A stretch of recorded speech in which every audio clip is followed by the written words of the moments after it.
tu fais en fait? Rien, regarde, tu vois. Il y a quelques points que je voudrais redire avec vous. D'une part, que l'on se mette d'accord sur les règles du jeu.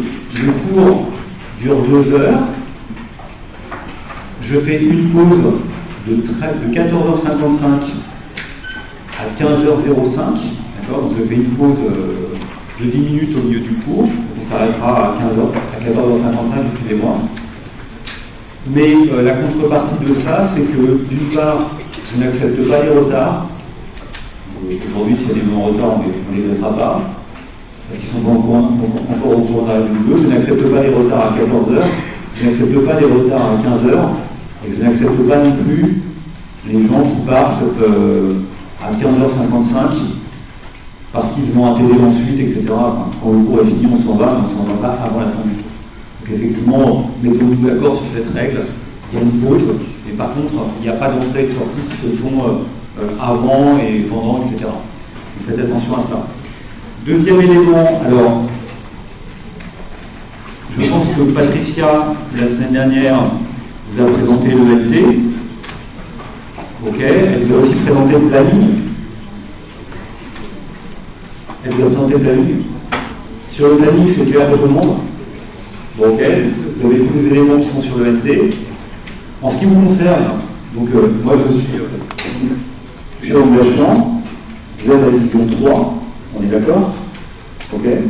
Donc toutes les diapositives que je vais vous montrer, qui seront dans cet espace pour Jérôme Lachant, ok. Vous pouvez rentrer dedans. Si vous rentrez dans cet espace, vraiment c'est en dessous, oui, c'est là. Ok. Vous trouvez pour chaque chapitre, il y en a 4, la diapositive du cours, qui est une diapositive que je qualifierais de vierge. Et comme je suis quelqu'un de très moderne, je ne sais rien, j'utilise une tablette durant les cours, une tablette pour écrire, je n'écris pas au tableau. Et donc j'écris sur les transparents, et donc suite à chaque cours, je crée un nouveau PDF, un nouveau fichier, correspond à ce qui a été effectivement fait en cours. Donc typiquement, je ne sais pas pourquoi il est. Typiquement, vous voyez qu'aujourd'hui on n'a rien fait puisqu'on n'a pas commencé, mais sur le chapitre 2, vous avez le chapitre 2 vierge, d'accord, chapitre 2.pdf, et ensuite, à chaque fois, il y a la date, le 10 octobre, le 17 octobre, le 17 octobre, vous avez la date du transparent qui a été rempli avec ce que j'ai indiqué sur le tableau. D'accord, sachant que j'écris sur les transparents avec ma tablette. D'accord. Deuxième chose à dire, dans le même genre, alors aujourd'hui c'est pas très long, mais vous voyez, il y a un petit carré, d'accord, et j'enregistre les cours. Donc, franchement, techniquement, c'est pas terrible, ça sera peut-être mieux la semaine prochaine, il faut que je mette mon micro. Il faudrait que je fasse la balance, que je vois un peu comment ça va fonctionner, parce que là c'est juste enregistré avec la caméra de mon ordinateur, quand je fais ça, ça ferme, okay, et c'est enregistré aussi avec le micro de mon ordinateur. Donc autant dire que c'est pas très bien enregistré. Donc techniquement c'est pas très bon. Et ce qui est enregistré, c'est pas vous, j'ai pas de caméra là, ce qui est enregistré en fait c'est l'écran. Donc sur l'écran figure moi, filmé, là en direct. Quand ça fonctionne, et puis évidemment ce que j'écris au fur et à mesure sur la tablette. Donc, ça peut être utile. Je mets tout ça sur YouTube. Ensuite vous regardez pas, vous en faites ce que vous voulez. C'est pas mon problème. Je le mets sur YouTube, vous avez aussi le film. J'essaie de voir un peu comment ça va fonctionner. C'est peut-être plus intéressant pour les directions d'études que pour les tournages dispo. On va essayer d'améliorer un peu la technique. Donc voilà, est-ce que vous avez des questions? Vous avez plus une question sur le planning? Les choses sont claires, tout commence la semaine prochaine, les directions d'études, les TD d'informatique. Un point aussi, peut-être sur l'ONT, puisque ça, je pense que Patricia n'en a pas parlé, c'est le fait que la première séance de TD, le premier dossier de TD est disponible.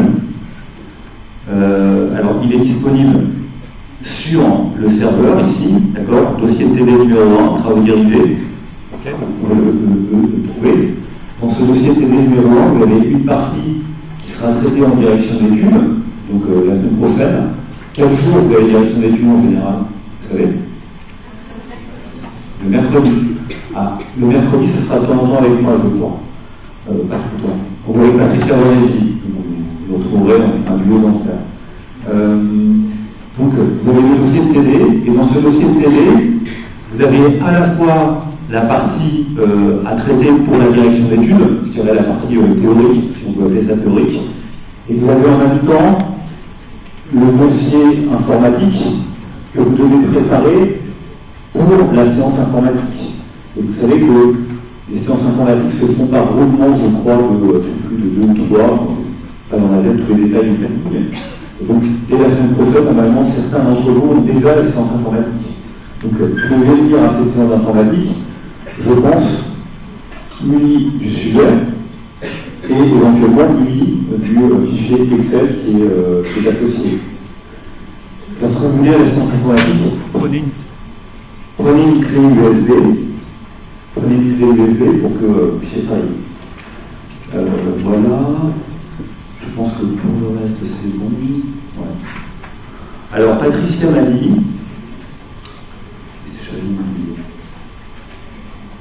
Ah, oui, je me disais bien que j'ai oublié quelque chose.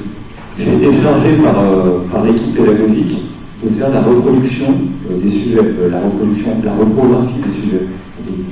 La reprographie papier des sujets. Je l'ai déposé il y a une semaine sur le serveur, sur le panier, parce qu'on les achète, dans le panier de la reprographie. Ils ont mis une semaine pour approuver ma commande.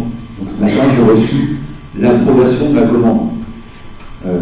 Et donc, quand je l'ai reçu l'approbation de ma commande une semaine après, et que le délai est de une semaine, mais qu'on est planné est de 15 jours, je crains que vous n'ayez pas les sujets de TD même pour la semaine prochaine. D'accord. Les sujets de TD papier. Ok. Donc, de toute façon, c'est plutôt une bonne idée, puisque je pense qu'avoir distribué les sujets papier, ça ne sert à rien. Mais ils sont disponibles dans une semaine, dans 15 jours. Donc, c'est à vous d'aller chercher les sujets ici, de copier sur votre tablette ou sur vos ordinateurs pour pouvoir le traiter. Je crains que le dossier papier arrive plus tardivement.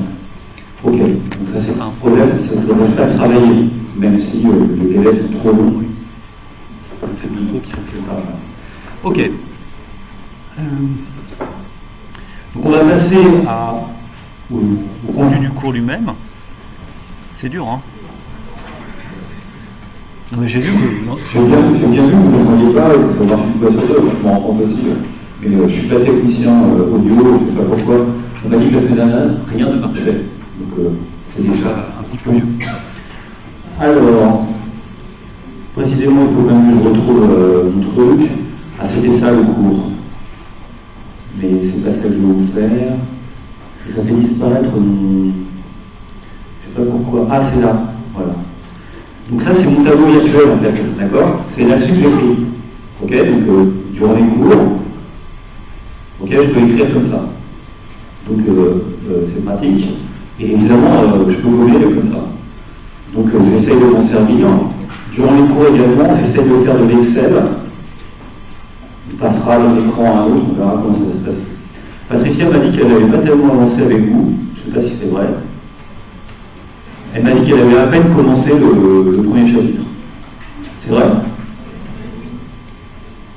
Moi, je comprends parce que j'ai fait 2 chapitres avec elle et j'en ai fait 11 transparents sans doute. Bon, donc le premier chapitre, c'est analyser le changement économique, ça vous l'avez fait, non?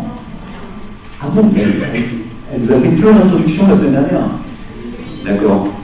Bon, donc dans ce premier chapitre, je ne représente pas le plan du cours, etc., on va analyser le changement économique. En gros, la problématique dans laquelle on est, c'est d'effectuer des comparaisons dans le temps et dans l'espace sur des échantillons statistiques, des populations. Donc ces informations, ce sont soit, on appelle ça des séries, dans le temps ou dans l'espace. Ça peut être des données individuelles, individu par individu, ou des données agrégées, la consommation agrégée, le PIB agrégé, etc. C'est très important. Et puis on suit ça éventuellement dans le temps, et quelquefois en même temps parmi les individus. Et quand on suit parmi les individus, on appelle ça faire du panel. Un panel d'individus, c'est des gens qu'on va suivre dans le temps, donc on a à la fois la variation parmi les individus et la variation dans le temps du comportement des individus.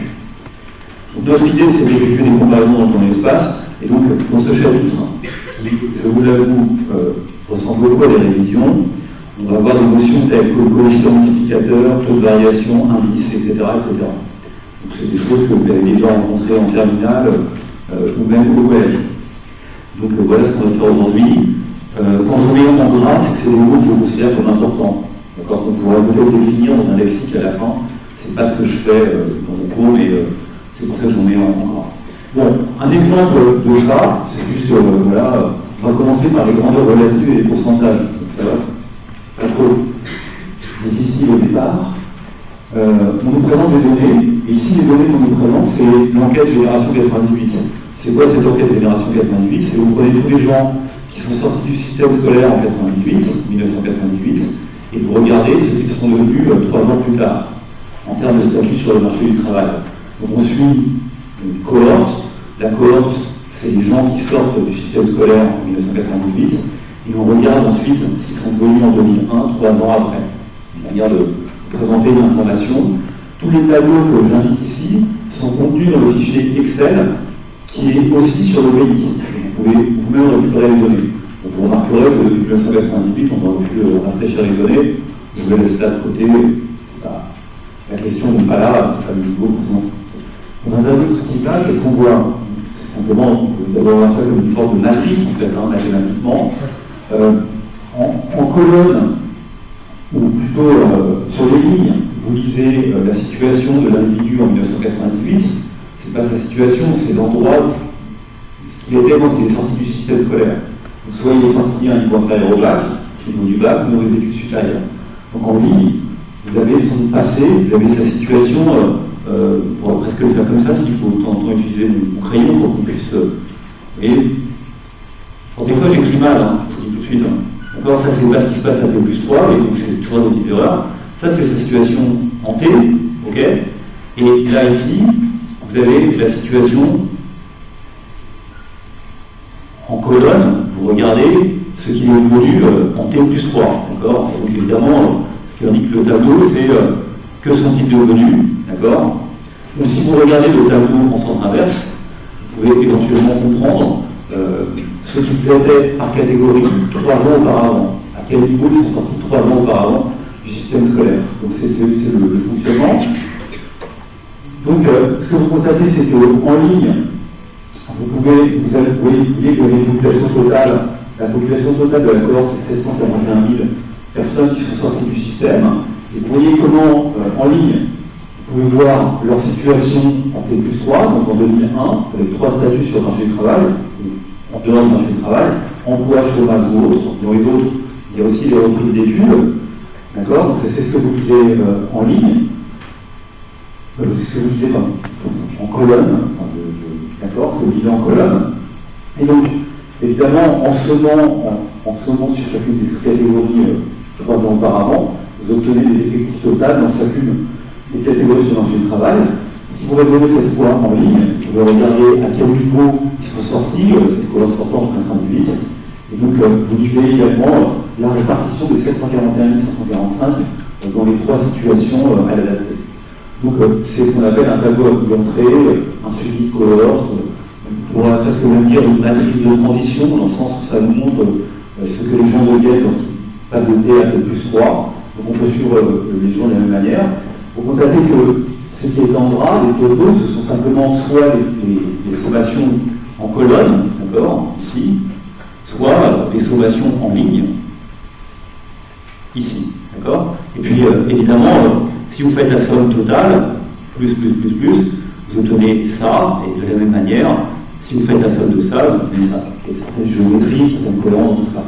Donc évidemment, ces données ne sont pas très lisibles, tout ça, enfin, pas très lisibles, je ne sais pas. Et ce qu'on va faire, c'est qu'on va mettre en rapport ces données, on va calculer des pourcentages.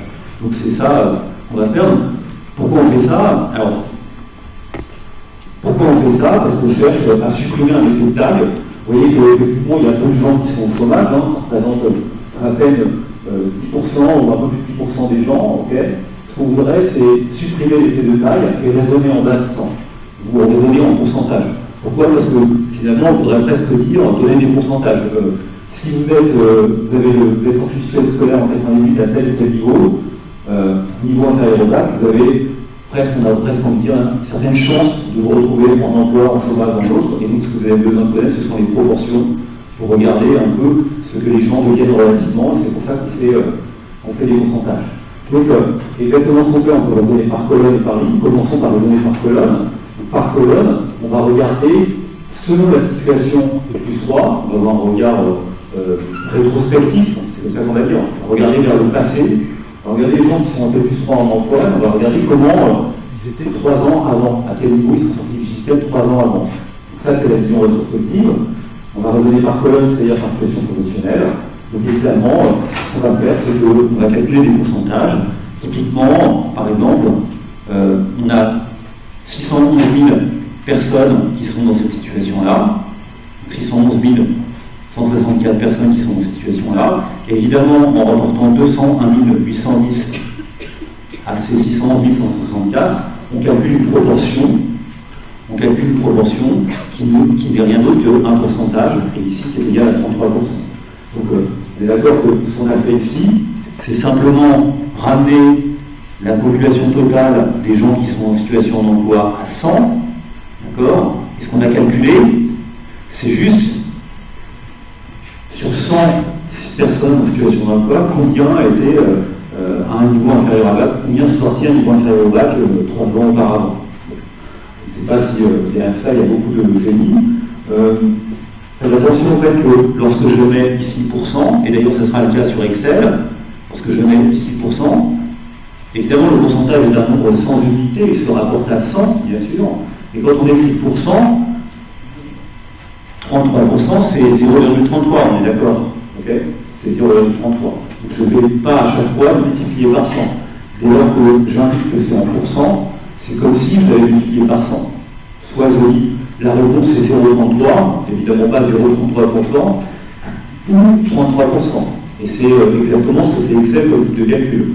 Soit vous lui demandez le résultat en pourcentage, dans ce cas-là il vous crache en pourcentage, il multiplie tout automatiquement, on verra peut-être un peu après. Soit vous le faites directement et vous donne ce résultat-là. Donc voilà ce qu'on a fait, et évidemment, ceci on peut le faire pour toutes les autres catégories. On peut prendre les emplois et puis regarder au niveau bac, au niveau du supérieur, etc. et faire la même chose.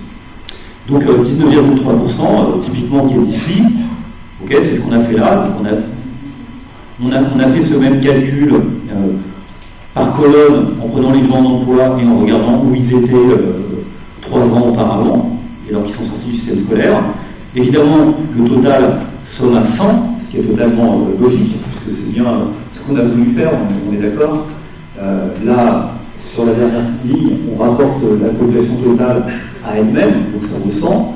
Et donc cette fois, on a bien ici en colonne la représentation, la structure, d'accord, la structure des gens en emploi en termes de qualification, de sortie du système scolaire 3 ans auparavant. Donc, c'est quelque chose qu'on y a. Vous voyez que bien sûr, on peut faire ça pour chacune des colonnes. J'ai encadré ici en colonne pour dire ceci nous donne une structure. Il est clair que si j'avais entouré une ligne, ceci n'a pas de signification, parce qu'on a une, mais ça n'a pas de signification directe. C'est bien en colonne qu'on dit ça, et après on le fera en ligne. Donc de la même manière, vous voyez que 19,3%, c'est exactement égal à quoi? C'est le même raisonnement, c'est 67 977 personnes qui sont au chômage. C'est ramené à une base 100, ça correspond à 100, et sur ces 67 977, il y en a 13 101 qui sont sortis avec un niveau bac, d'accord? Donc le 19,3, et ben c'est simplement c'est 13 101 rapporté à 100, et donc on a collé l'effet de structure. Important également de souligner aussi que ici, en faisant ce même calcul sur l'ensemble de la population, on a simplement la répartition de la cohorte initiale de 741 000 selon les niveaux de sortie, donc à l'adapter. Ce qui est d'un intérêt maintenant, et là cette fois c'est un intérêt comparatif, évidemment, c'est de comparer cette colonne, cette structure, celle qui est à côté, et la ramener à la répartition de l'ensemble. La répartition de l'ensemble nous donne en quelque sorte une répartition moyenne de toute la cohorte. Et donc en comparant cette structure à ce qui est inscrit ici en colonne, vous pouvez faire des commentaires du type, vous voyez que par rapport à l'ensemble de la cohorte, les individus qui sont sortis avec un niveau inférieur au bac sont surreprésentés. Sont surreprésentés dans la catégorie des chômeurs. Ils sont 62,8% de chômeurs, alors qu'ils ne sont que 36,9%. Donc on voit bien qu'il y a ici, parce que les colonnes ne sont pas identiques les unes aux autres, il y a bien quelque chose qui fait que selon votre situation à l'adapter, votre situation à l'adapter plus 3 ne sera pas la même. D'accord ? On a ce type de commentaires à faire. Donc c'est bien la comparaison qu'on doit faire entre cette structure exprimée ici en colonne avec la structure totale qui nous permet de voir finalement et faire des commentaires de type on voit bien que dans les chômeurs, il y a plus de gens moins qualifiés que dans les gens qui sont au travail et que les gens qui sont en études supérieures, ils sont 37,3% dans le total et ils sont 41,2% dans la catégorie d'emploi. Ils sont surreprésentés dans la catégorie d'emploi. S'ils sont surreprésentés dans la catégorie emploi, nécessairement c'est qu'ils doivent être sous-représentés ailleurs, puisque la somme fait 100. Donc, la somme fait 100 en colonne, et ceci doit exprimer une forme de moyenne évidemment de chacune des colonnes. Donc c'est exactement ce que j'ai indiqué ici. Bon, des fois j'ai tendance, quand je fais mes cours, à lire un peu mes transparents, je vous dis tout de suite. Bon, pour visualiser ça, on peut faire un diagramme par barre. Je vais vous expliquer aussi, effectivement, dans un diagramme par barre, on ramène toute la population à 100. Vous voyez, emploi, chômage et autres, on a tous la même hauteur, parce qu'il y a 100, on a enlevé l'effet de taille, et on regarde en proportion comment est composée chacune des situations. On peut les comparer à l'ensemble et faire exactement les commentaires tels que je viens de le faire. Donc là aussi, sur Excel, vous avez déjà fait du Excel au lycée, vous allez avoir un devoir informatique à rendre sur Excel. Il faut non seulement que vous sachiez faire des calculs sur Excel, en faire quelques-uns, que vous allez en faire en TD, mais il faut aussi que vous ayez l'habitude de faire des graphiques sur Excel qui soient les plus jolis possibles. Bon, les plus jolis possibles, les plus clairs possibles. Bon, là, les couleurs ne sont pas terribles, hein, mais voilà, c'est exprimé clairement. Okay, donc, là aussi, c'est à vous de prendre les fichiers Excel qui vous sont distribués dans la machine, dans le pays, et de savoir construire vos graphiques et de les faire proprement. Et je crois que c'est une première exigence à avoir par rapport aux étudiants, c'est précisément qu'ils sachent un peu prendre quelque chose de propre et utiliser les données brutes qu'on leur donne. Donc voilà, donc là dans ce cas-là, faire un diagramme par barre, c'est adapté, mais c'est pas moi qui vais vous apprendre, je pourrais le faire. Et là j'ai un peu de mal parce que je n'ai pas mes trucs en bas, c'est pas moi qui vais vous apprendre à faire des diagrammes sur Excel. Je ne suis pas un prof de diagramme sur Excel. Ça s'apprend en le faisant. Ça s'apprendra aussi en télé. Maintenant, on a raisonné par colonne, on peut évidemment le faire cette fois, mais par ligne. Donc, si on fait par ligne, vous voyez que c'est plus, ce que j'avais dit avant, c'était rétrospectif. Maintenant, c'est tourner vers le futur. Que vont-ils devenir, ces gens qui sont sortis avec un niveau inférieur au bac? D'accord? Donc, situation à l'instant T, que vont-ils devenir? Situation à l'instant T plus 3. Comment se fait-tu le passage de l'un à l'autre? Donc, si vous faites par niveau d'études, à l'adapter, donc c'est par niveau d'études surtout, vous regardez vers le futur, que vont-ils devenir 3 ans après, vous inversez la base évidemment, et dans ce cas-là, vous regardez 273 000, et ce que vous cherchez à regarder, c'est sur ces 273 000, combien sont-ils en situation d'emploi 3 ans plus tard? Ils sont 201 810, d'accord? Donc évidemment, dans ce calcul, vous faites exactement comme si la population était de 100, et dans ce cas-là, il y en a 73,8, si la population était de 100, il y en a 73,8 qui seraient quoi? Qui seraient, je sais même plus quoi, qui sont en situation d'emploi 3 ans plus tard. Donc c'est le calcul tel qu'on l'a fait. C'est juste faire des calculs de proportionnalité. Donc je pense que c'est même au-delà d'un niveau collège, ça va être un niveau un peu primaire, mais ça vaut mieux en répétant.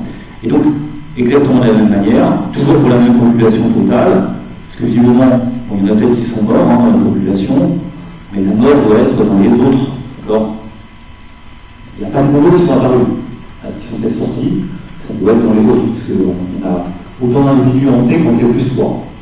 Je m'en marque complètement. Quand on somme, évidemment, quand on somme ici, ça fait ça, et on y calcule. Voilà.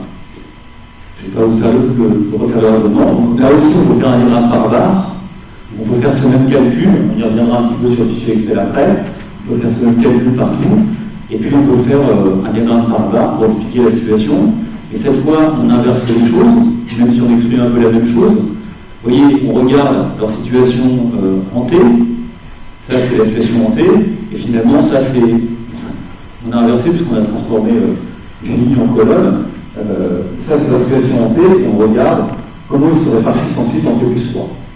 C'est peut-être moins évident, en fait, à regarder ce graphique. Il exprime la même information. Donc, là aussi, vous pouvez faire des comparaisons. Vous voyez que dans son ensemble, il y a quand même 82% des gens qui, 3 ans plus tard, sont en situation d'emploi. C'est la grosse majorité. Enfin, c'est pas plus que la grosse majorité. Et vous voyez que c'est encore plus nombreux parmi les gens qui font des études supérieures. Vous pouvez faire le même type de commentaire. Lorsque vous avez fait des études supérieures, vous êtes plus susceptible de vous retrouver en situation d'emploi 3 ans plus tard qu'en situation de chômage ou autre. Peut-être un peu moins lisible que l'autre graphique, parce que vous voyez que les catégories autres et du chômage sont beaucoup plus petites. Quelque part, le graphique est peut-être moins lisible. On a bien, cette fois, ce raisonnement-là. Ce qui est intéressant dans ce raisonnement-là, c'est que vous pouvez presque raisonner en probabilité, mais c'est pas ça qu'on fait là. On pourrait presque se dire, voilà, vous avez 8 chances sur 10 d'être en situation d'emploi 3 ans plus tard, un peu plus de 8 chances sur 10. Alors que si vous avez un niveau inférieur au bac, c'est plutôt 7 chances sur 10. J'ai l'impression qu'on veut l'interpréter de cette manière-là. Donc voilà comment on calcule les proportions. Un peu d'Excel.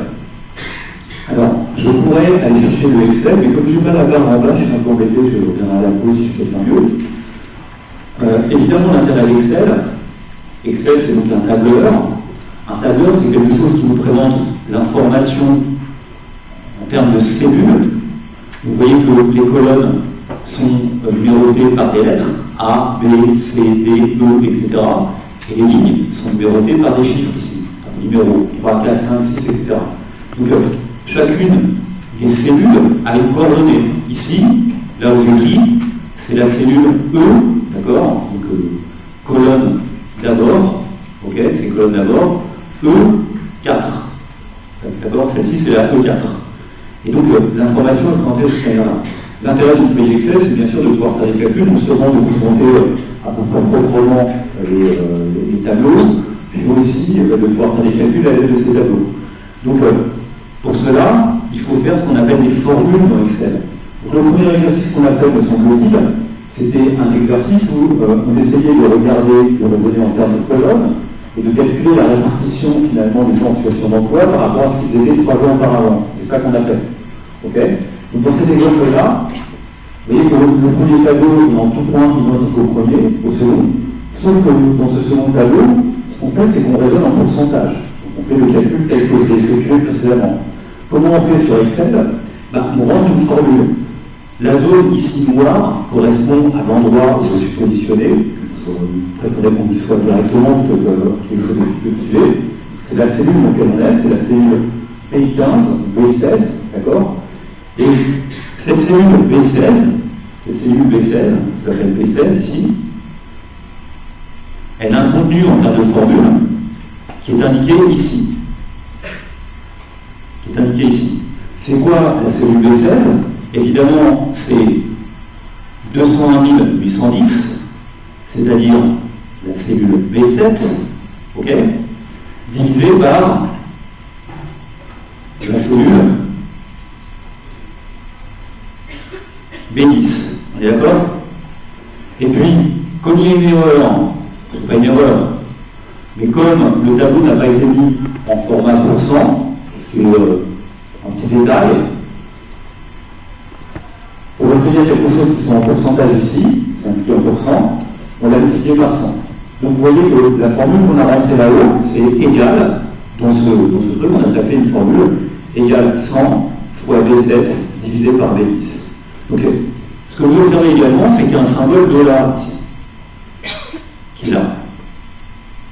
Symbole dollar. À quoi sert ce symbole de dollar?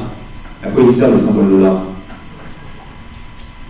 Pourquoi on met un symbole dollar? Pourquoi je vais rajouter un symbole dollar? Oui? Exactement. C'est pour figer la case.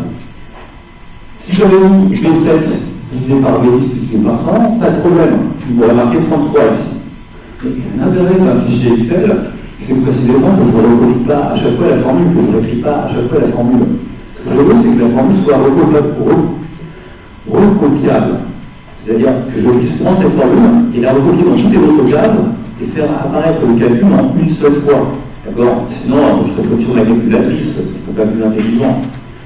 Or, le dollar, précisément, il va m'aider à recopier la formule. Pourquoi? Parce que quand je recopie une formule, quand je prends cette case et que je fais CTRL-C, CTRL-V, que je la recopie juste en dessous, quand je prends la case B7 et que je la copie en dessous, ça va la mettre dans la position B17. D'accord?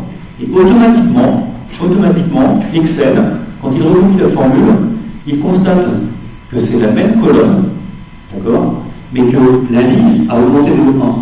Donc, dans les termes de la formule, il rajoute à 1 à chaque argument. Donc, si je recopie la formule, ça va me mettre non B17, c'est B8, 8 étant 7 plus 1, d'accord, on a avancé de 1, divisé par B, et vous voyez que divisé par B, et si je ne mets pas de dollar, il va aussi décaler le B10 et il va mettre un B11. Évidemment, s'il met un B11, il va se tromper dans le calcul. Puisque ce que je veux mettre ici, c'est 25,8, c'est bien B8 divisé par B10, et non pas divisé par B11. Précisément, le dollar, comme l'a dit votre camarade, c'est quelque chose qui permet de figer le 10 à 10. La ligne ne va pas augmenter de 1 parce qu'il y a un dollar qui bloque le 10. Donc quand je vais recopier cette formule en B17, il va toujours rester à B10. Et s'il n'avait pas mis dollar, il aurait mis B7, B8 divisé par B11, évidemment il aurait dit qu'il ne peut pas calculer parce qu'il ne peut pas diviser par quelque chose qui n'existe pas. Donc le dollar, c'est très important de comprendre, on va avoir plein d'occasions de revenir, le fait que ça fige lorsqu'on recopie la formule. Donc je mets un dollar ici devant la ligne parce que je veux que la ligne soit figée. Comme vous voyez, cette formule, elle est non seulement recopiable en ligne, mais elle est aussi recopiable en colonne. Si je recopie la formule en C17, que va-t-il se passer? Vous voyez la colonne C17 ou C16, pardon. C16. C'est celle-là. 62,8. C'est quoi C16? On va reprendre la même formule, mais on va décaler d'une colonne. Donc quand on décale d'une colonne, ça va nous faire, vous voyez que le B va se transformer en C, ça va être C7, d'accord? Et puis au dénominateur, ici je vais multiplier par 100, au dénominateur, vous voyez que c'est B $10. Du coup le B il va se transformer en C. Et donc ça va faire C $10. Et vous voyez que cette fois, comme il n'y a pas de dollar, on va voir après le cas d'un recopiage dans l'autre sens, comme il n'y a pas de dollar devant le B, d'accord, et bien ici, ça permet de bouger la colonne, d'accord, parce que le dollar fige le nombre qui est ensuite, ou l'indication qui est ensuite, en l'occurrence ici, la ligne et non pas la colonne. Ok? Donc, au total, vous voyez que si on prend cette formule qui est là, cette formule, elle a une caractéristique, c'est qu'elle est recopiable. Elle peut être recopiée. Et si elle peut être recopiée, c'est parce qu'il y a un dollar. D'accord? Et donc, c'est pas suffisant. Si on se baladait pareil, je n'ai pas Excel, si on se barre et qu'on va cliquer sur chacun des trucs, on verra que le calcul est bon. Donc voilà l'utilisation du dollar. Si vous avez compris ça, je vous montre la suite. Réutilisons le dollar, mais cette fois d'une autre manière, en faisant les calculs cette fois non plus par colonne, mais par ligne. Donc en regardant comment 100 individus de niveau inférieur en bac en T se transforment 3 ans après en T plus 3 dans la situation sur le marché du travail. Donc cette fois, vous voyez que cette case, c'est plus la C16, mais c'est la B23, d'accord?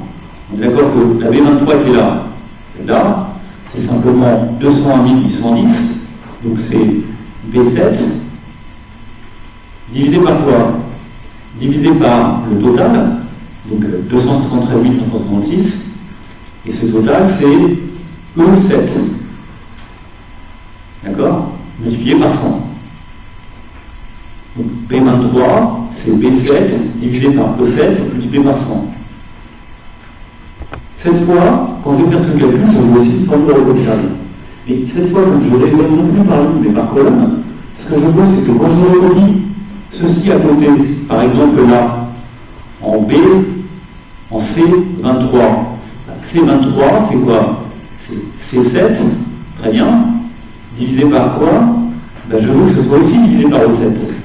Mais si je n'avais pas mis, si je ne mets pas de dollar, comme c'est indiqué ici devant le E, eh ben, ce qui est au dénominateur ici serait transformé non pas en E7, mais en F7. D'accord? Et c'est pour ça que le dollar, cette fois, est devant l'index de la colonne et non pas de la ligne. Donc si je recopie, je la recopie, ça c'est recopie. Si je recopie la case B23 dans la case C23 juste à côté, ce que je vais calculer, c'est C7 divisé par E7 multiplié par 100. Bon, évidemment, je voulais vous dire que la multiplication est toujours prioritaire sur la division et que quand je fais C7 divisé par E7 multiplié par 100, d'accord, on comprend tout de suite que le multiplié par 100 est sur la même ligne. Ok, c'est un truc standard. Et vous voyez que quand c'est inscrit là-bas, le 100 est devant. Peut-être que c'est plus précautionneux de le faire de cette manière-là, parce que je le fais, mais jamais parfait. Donc, vous voyez que le dollar, cette fois, je l'ai encore utilisé, mais je l'ai utilisé non plus dans son des lignes, mais dans son des colonnes, pour figer la colonne. Okay. Évidemment, c'est juste, mais que si je recopie cette formule-là, par exemple, celle-là, c'est la B26, donc B26, et que je recopie la formule, qu'est-ce que ça va faire? Ça va faire avancer de 3 l'indice des lignes, donc ça va être B10, d'accord, puisque ça fait 7 plus 3, j'ai passé de 23 à 26, donc j'ai rajouté 3, ça fait B10, donc c'est bien ça, hein, B10 c'est bien là, c'est ce que je veux, d'accord, divisé par quoi? Divisé par, si je recopie ça, ben, la colonne, ça reste la E, parce que c'est figé, d'accord. Par contre, la ligne, elle, devient la ligne 10, et c'est bien ça, je vais diviser par E10, donc j'ai bien calculé la proportion de gens d'emploi parmi 100 personnes représentatives de la cohorte en question. Je peux bien sûr utiliser le dollar, c'est pas ce que je fais ici. Si je veux que la base ne bouge jamais, c'est pas ce que je fais ici. Mais je mettrai 2 dollars. Mettre 2 dollars, c'est faire en sorte que ce que je recopie ne se modifie pas. Donc évidemment, on peut mettre 1 dollar devant le E et 1 dollar devant le 7, et c'est pas ce que je cherche à faire ici. Donc c'est tout à fait possible de le faire, on peut vous amuser à le faire. Dans ce cas-là, la cellule à laquelle on se rapporte ne bouge pas, ne bouge jamais. Okay, c'est pas exactement ce qu'on voulait faire ici. Donc, vous devez vous-même vous approprier les instruments d'Excel, vous le ferez en télé, vous le ferez dans le devoir en ligne qui aura lieu pendant la Toussaint, vous le ferez un peu en cours, on le fera en direction d'études, et puis surtout, il faut que vous le fassiez vous-même, parce que si on le fait tout le temps à votre place, vous ne le ferez jamais et vous ne saurez pas le faire. Donc, il ne suffit pas de le voir, il faut le faire pour l'assimiler. Bon, donc pas de problème. Pourcentage suite des freins. Donc la caractéristique du pourcentage, c'est un nombre sans dimension, parce qu'on ramène ça à une valeur qui est de 100, Donc il n'y a pas de dimension, le pourcentage n'est pas illimité, c'est juste dire %. Ça indique une valeur relative à un total, bon, pas très intéressant. Ça donne l'effet de taille, et qu'il y a beaucoup moins de gens de cheveux dans l'échantillon, mais qu'en fait, quand on regarde, tout est ramené à 100, ce qui permet d'effectuer des comparaisons de structure. D'accord? Ce qui est intéressant, c'est que quand on donne l'effet de taille, on fait ça parce que ce qu'on veut faire, c'est comparer les structures, indépendamment de la taille. Ce qu'on appelle une structure, c'est quelque chose, c'est des proportions, c'est quelque chose qui est indépendant de la taille. D'accord? Ça permet de comparer les structures. Donc, un pourcentage exprime une répartition d'une structure. Tout ce que je dis là, c'est pas la peine de le noter. Je sais que Patricia, la semaine dernière, vous avez beaucoup expliqué comment prendre des notes. Moi, je vous dis tout de suite, pour prendre des notes, vous faites comme moi. Vous prenez les slides avant de venir en cours, et puis vous voyez ce qui est important, ce qui n'est pas important. Il y a plein de trucs qui sont pas importants, enfin, qui sont sur les slides. Il n'y a pas besoin de leur écrire. Donc, en fait, je trouvais que les conseils que donnait Patricia pour prendre des notes ressemblaient à des conseils que donnaient mes propres professeurs il y a 30 ans. Aujourd'hui, je pense qu'avec les ordinateurs, vous devez prendre des notes de manière très différente. Vous n'avez pas tout apprendre en note, surtout encore comme celui-là. Il y a d'autres cours où c'est utile. Donc, ça peut exprimer aussi une proportion d'une variable avec une grandeur extérieure. Donc, typiquement, c'est pour faire des comparaisons. On va dire, voilà, le premier élève par tête en France représente 70% du PIB par tête aux États-Unis. Peut-être que c'est relativement parlant. Là où un Américain produit $100, un Français va produire $70. D'accord? Donc, c'est 100%. Est-ce que c'est spectaculaire ou pas? On dira après, on ne comprend pas du tout entre la comparaison et la pensée venue, mais est-ce que c'est une bonne manière de faire des comparaisons? C'est pas forcément évident. Il y a beaucoup de gens qui ont du mal à comprendre les pourcentages. Donc, quand vous dites aux gens, on entend bien à la radio, souvent les journalistes, lorsqu'ils donnent un chiffre, etc., préfèrent quelquefois parler en grandeur absolue qu'en grandeur relative, parce que les gens le comprennent mieux. Si vous expliquez aux gens que leur pouvoir d'achat va augmenter de 2%, ils comprennent peut-être un peu moins que lorsque vous dites, oh là là, ça va pas. Que vous allez gagner 150 € de plus par mois quand vous êtes au ski. 100 € de plus par mois. 100 € de plus par mois, vous savez, c'est 100 baguettes. Ça fait des sommes. Donc, ça exprime une variation relative dans le temps et l'espace, c'est ce qu'on appelle les taux de variation, c'est une notion bien sûr qu'on va explorer maintenant. Donc tout ça, c'est quand même pas trop difficile. Coefficient multiplicateur, taux de variation. Donc là aussi, normalement c'est relativement facile, mais autant introduire les notations et faire les choses. Donc regardez, ici on nous donne le PIB en valeur, donc un peu fainéant. De la région Île-de-France. De la région Île-de-France, dans toutes ces années, sur 4 années. Quand on regarde les données, la première chose à se poser comme question, c'est les données de type. Qu'est-ce que ça veut dire 2008? C'est ce qui est produit par un francilien au cours de l'année 2008. C'est ce qu'on appelle une variable de flux. Donc c'est mesuré entre le 1er janvier 2008 et le 31 décembre 2008. D'accord? Si vous voulez savoir si une variable est une variable de flux ou une variable de stock, la question que je vais vous poser, c'est est-ce que je peux donner la valeur de cette variable instantanément, par une photo? Non, si vous voulez savoir combien on a pris une année, vous devez faire un film qui va du 1er janvier au 31 décembre. Vous voyez qu'un prix, c'est une variable de stock. Ça veut dire le prix du litre d'essence est de temps. Il suffit de prendre en photo la pompe. Donc c'est bien un stock de cette manière-là. Vous mesurez à un point du temps. D'accord? C'est important de faire ces comparaisons parce que quand vous comparez les années les unes aux autres, vous comparez en fait une évolution qui s'effectue sur une période de 2 ans. D'accord? Sur 2 ans, et pas sur 1 an. Parce que c'est une variable flux. On y reviendra aussi un peu plus tard. Dans ces données, on nous donne le PIB en milliards d'euros. Donc le PIB en milliards d'euros, vous vous rappelez qu'un milliard, c'est 10 puissance 9. D'accord? Et on nous donne la population en millions d'habitants. Donc la population, c'est du 10 puissance 6. 1 milliard égale 1000 millions. On est d'accord? Là aussi, on peut compter comme ça, 1 milliard égale 1000 millions, c'est-à-dire 10 puissance 3 millions. Donc quand vous allez faire le calcul qui est en dessous, c'est le niveau de PIB par habitant en milliers d'euros, combien en moyenne chaque francilien produit par an. Si on effectue ce calcul en divisant 576 milliards 576 par 11,7, on divise des milliards par des millions, et en divisant les milliards par des millions, on obtient des milliers. D'accord? Donc l'unité dans laquelle 10 puissance 9 sur 10 puissance 6 c'est égal à 10 puissance 3.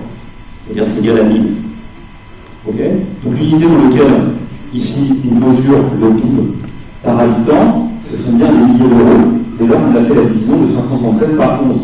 On a fait ici, puisque donc ça représente 49 300 euros par habitant. C'est pas totalement stupide, comme ordre de grandeur. D'accord? Donc ça va bien en disant. Vous voyez qu'ici, on a la formule. Ça, c'est la case B33. Vous voyez que B33, c'est B31 divisé par B32. Et comme dans mon tableau, je vais le recopier chaque année, vous voyez qu'ici, je n'ai pas besoin de mettre de dollars. Pourquoi? Parce que quand je vais le recopier à côté, je veux que ce soit ça divisé par ça, ça divisé par ça, ça divisé par ça. Donc je veux que ça bouge tout le temps. Donc dans la formule ici, B31 divisé par B32, il n'y a pas de dollars. D'accord? Pour de le dire par rapport à ce que j'ai dit précédemment, on ne met pas des dollars à tous les coups, on met des dollars quand on en a besoin. Voilà. Donc on a le niveau du PIB régional dans le temps, c'est le PIB francilien à différentes dates. Voilà les choses telles qu'elles sont indiquées. La région Île-de-France, en moyenne, produit 50 000 euros par habitant. Alors, on veut effectuer des comparaisons. Donc les comparaisons ici, ce n'est pas des comparaisons dans l'espace, c'est des comparaisons dans le temps. On veut comparer ces années. Donc quand on effectue des comparaisons, vous voyez qu'ici on a 4 ans. On a 4 ans et 3 variations. 1, 2, 3. D'accord? Donc c'est un point de poteau d'intervalle. Quand vous avez 4 poteaux, vous n'avez que 3 interpoteaux. D'accord? La vie est souvent constituée de problèmes de poteaux d'intervalle. Enfin, je veux dire, c'est une erreur assez commune que de mal compter. Donc, comptez bien à chaque fois. Quand vous avez 2 dates, vous pouvez calculer qu'un seul taux de croissance. D'accord? C'est un peu facile à dire, mais quelquefois on se trompe. Donc, quand je dis calculer le taux de croissance entre 0 et t, vous voyez qu'entre 0 et t, vous avez t plus 1 poteau. Et donc vous avez t variations. Ça aussi, c'est des choses totalement évidentes. Donc, même moi, ça m'arrive de me planter si je ne visualise pas presque physiquement. Je ne suis pas toujours très rapide, ça ne s'arrange pas. Donc, on doit calculer des variations. Donc, comment on peut faire des variations? On peut regarder soit un état absolu. Vous voyez, par exemple, entre 2010 et 2011, vous pouvez regarder là, 2010-2011, vous voyez, tiens, le PIB par tête a augmenté de 200 euros. Bah, peut-être que ça parle aux gens de dire que ça a augmenté de 200 euros. C'est en deux avec l'inflation, c'est pas très bien ce que ça veut. Il y a des fois, calculer des valeurs absolues, ça parle aux gens. On dit plus de 100 euros. Ou alors, on peut faire mettre la R, on dit c'est plus 18,1 milliards d'euros. Est-ce que c'est beaucoup, est-ce que c'est pas beaucoup? C'est calcul de grandeur relative qui nous permet de le savoir. En fait, je pense que pour beaucoup de gens, ils ne se rendent pas forcément compte que 50 000 euros, c'est 50 000 euros, c'est le produit en moyenne. Mais quand vous leur dites que ça a augmenté de 200 euros, ça veut quand même dire quelque chose. Quand vous gagnez 50 000 euros par an et qu'on vous dit que votre salaire augmente de 200 euros, c'est pas grand-chose. Vous le savez. Vous n'avez pas besoin de connaître les pourcentages parce que pour le savoir. Et encore une fois, il y a même des fois où il faut retenir davantage la variation absolue que la variation relative. Et ça, c'est bien pour le citoyen, pour le type qui n'est pas bac plus 4. Pour nous, qui sommes prétendument des économistes, on doit quand même être un peu plus précis dans son but. Donc on veut raisonner en termes d'équité relative, et donc enlever le fétal. Donc raisonner en termes relatifs, c'est simplement, ça va être fait sur mon transparent suivant, et après je ferai la pause, c'est simplement se poser la question de comparer, en tout cas sur le PIB. Alors c'est quoi? C'est pas le PIB par tête, hein, c'est le PIB. Vous voyez, une manière de voir les choses, c'est dire là, finalement ici, ok, ça a augmenté de 18,9 milliards. D'accord? Une autre manière de voir les choses, c'est évidemment de rapporter ce qui est produit en 2011, 607,4, à ce qui a été produit en 589,3, et dire il y a une proportionnalité ici entre les deux, la proportionnalité entre les deux, ça a été multiplié par un facteur de 1,0307. Et ça, bien sûr, c'était un calcul relatif. C'est de calculer ce qu'on appelle ici un coefficient multiplicateur, et toujours dans le cours, je noterai, et mes collègues noteront, le quotient multiplicateur de la manière suivante, M, éventuellement M de ce que vous mesurez, et M, de 2011 par rapport à 2010. Donc on met là ce qu'il y a au numérateur, ensuite ce qu'il y a au dénominateur. C'est ce qu'on appelle le coefficient multiplicateur. Ok? Donc c'est juste calculer le nombre relatif. Bon. Sur Excel, au passage, ah ben non, on l'a déjà dit. Donc vous n'avez rien d'autre à dire. Je propose qu'on fasse la pause. Et donc vous attendez dans 8 ou 10 minutes. Et j'interromps mon film. Film que vous pourrez retrouver sur la chaîne YouTube. Faire un peu bordélique, YouTube. Ok. J'ai réussi pendant la pause, c'est pas un gros exploit, à mettre sur Excel. D'accord. Bon, on peut peut-être reprendre ce que je fais sur Excel, d'autant que je fais une petite erreur de calcul. Aussi attention, hein, ça m'arrive très souvent. Vous voyez, le tableau qui est là, cette fois c'est la feuille Excel en direct, donc je peux plus écrire dessus. Hein. Donc ça c'est la feuille Excel, ok. Comment je fais bon, donc une feuille Excel, vous voyez que si vous cliquez sur une case, par exemple celle-ci, ok, elle est en vert, je vais cliquer dessus, et vous voyez qu'il apparaît à gauche de mon code d'enregistrement, ce que vous ne voyez certainement pas au fond, mais que vous pouvez deviner, c'est la formule B35 divisé par B36. D'accord? Donc ça c'est juste. Si j'ai un côté, ça ne va pas être B35 divisé par B36, ça va être C35 divisé par C36. Il n'y a pas de dollar. C'est pour ça que c'est bien pi par habitant. Et d'accord? Bon, on va faire quelques calculs, on va voir comment ça marche. L'erreur que j'ai faite, évidemment, sur Excel, ce que vous pouvez faire aussi, c'est que vous pouvez maîtriser le format des colonnes. Vous voyez, en haut, il y a marqué nombre. C'est un format nombre, 49,9. Et je peux le rendre plus ou moins précis. Donc ici, je suis en train de le rendre de plus en plus précis. D'accord? Donc en fait, c'est 51 118, ça veut arrondir à 51 000. D'accord? À 51, et c'est 51,118. Donc c'est 51 118 en fait. Hein. Et de la même manière ici, je peux éventuellement le rendre un peu plus précis. Vous voyez, c'est 49 859. Je dis, je ne sais pas pourquoi ça va augmenter de 200 €. Je suis tombé, d'abord c'était plutôt 1200 €. Le prix, je viens de noter. Et si je veux le calculer, comme ça, sur le bord de la table, je ne vais pas refaire un tableau, je fais juste pour montrer. J'écris, je le mets dans une cellule qui est vide, donc celle qui est en dessous, je mets un signe égal, d'accord? Et ce que je vais calculer, c'est la différence entre ça, ok? Le 37, moins, je fais moins, des 37. Donc ça, c'est une formule que je rentre. Ok? Oubliez, c'est. Là, c'est écrit en rouge. Et c'est fait avec une couleur. Je ne sais pas quoi, parce que je ne l'ai pas rentré. Maintenant, je peux rentrer la formule et ça me donne le résultat. Le résultat, c'est combien? C'est 1,26. Bon, 1,26, c'est exprimé en milliers d'euros. Donc là aussi, j'ai un problème d'arrondi. Donc en fait, ça a augmenté de 1259 €. Vous êtes d'accord? Donc c'était 1259 €. Donc voilà comment j'utilise Excel. Donc voilà comment vous devez l'utiliser. Vous avez cet exemple-là devant les yeux sur le pays. Ce que j'ai fait ensuite, juste avant la pause, c'est que j'ai calculé un coefficient multiplicateur. Donc comment calcule-t-on un coefficient multiplicateur? On va calculer le coefficient multiplicateur, la variation relative entre 2011 et 2010. Plutôt entre 2010 et 2011. C'est ça que je vous ai demandé de faire. D'accord? Comment on calcule? Je me mets dans la case où je veux calculer. D'accord? Donc ici, je vais mettre le coefficient multiplicateur entre 2010 et 2011. C'est le coefficient multiplicateur du paiement à l'heure par habitant par rapport à l'année précédente. Donc, je vais prendre 2011 et je le calcule par rapport à 2010. Comment je fais? Je mets un signe égal. Ok? Et ensuite, je prends ceci. D'accord? 607,4. Je mets le signe division. Je le divise par cela. Et je le rentre. Et je obtiens le résultat. 1,031. C'est ce que je voulais calculer. Éventuellement, je obtiens le résultat. Je peux, si je le souhaite, rajouter des chiffres après la virgule. Et ce n'est pas ce que j'ai envie de faire spécialement. D'accord? Donc vous voyez que si je prends cette formule telle que j'ai là, le 35 divisé par les 35, je peux essayer de la recopier. Si je la recopie vers le bas, d'accord, si je la mets là, si je la recopie, qu'est-ce qui va se passer? Je vais regarder de combien en pourcentage va augmenter la population.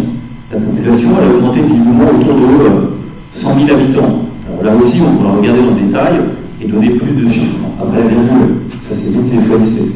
Je peux faire ce calcul-là, mais que si je prends cette formule, je fais CTRL-C, copier, et je fais CTRL-V, coller. Il est où le coller? Il est là, d'accord? Hop, il trouve le résultat, 1,01. Et si vous regardez, vous pouvez vérifier que le 1,01, c'est bien. E36. Là. E36 divisé par D36. Donc le PIB a augmenté de 3%, j'avance, alors que la population, elle, a augmenté que de 1%. Ce que je viens de faire ici, je peux le recopier dans tout le tableau. Dans tout le tableau, puisque tout le tableau, je suis capable de calculer par rapport à l'année précédente. Ok? Sauf, évidemment, la première colonne, parce que la première colonne, je n'ai pas l'année 2007. C'est pour ça que j'ai mis ici des tirets pour dire c'est pas pertinent. Donc je n'ai pas l'année 2007, je ne peux pas le savoir. Je n'ai pas les informations pour le faire. Donc je peux très bien. Bon, voilà. Je peux très bien, exactement de la même manière, reprendre cette colonne-là, et au lieu de la copier uniquement dans la case en dessous, je peux la recopier globalement. Et en recopiant globalement, par miracle, j'ai tous les coefficients qui apparaissent en un seul clic. C'est rien de miraculeux, d'accord? Et vous pouvez vérifier que c'est juste.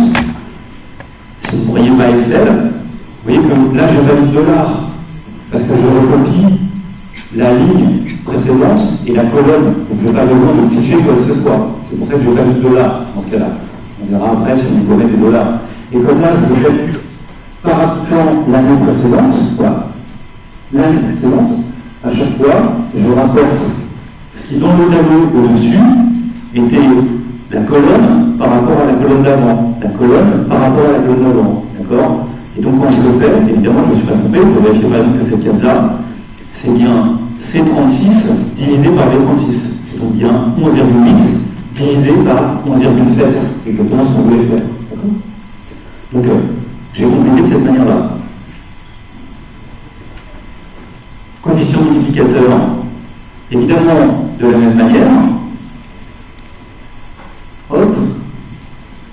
Ce même coefficient multiplicateur, au lieu de le calculer d'une année sur l'autre, je peux le calculer par rapport à une année, par rapport à l'année 2008. Donc cette fois, c'est plus le coefficient multiplicateur de t par rapport à t-1, c'est de t par rapport à 2008.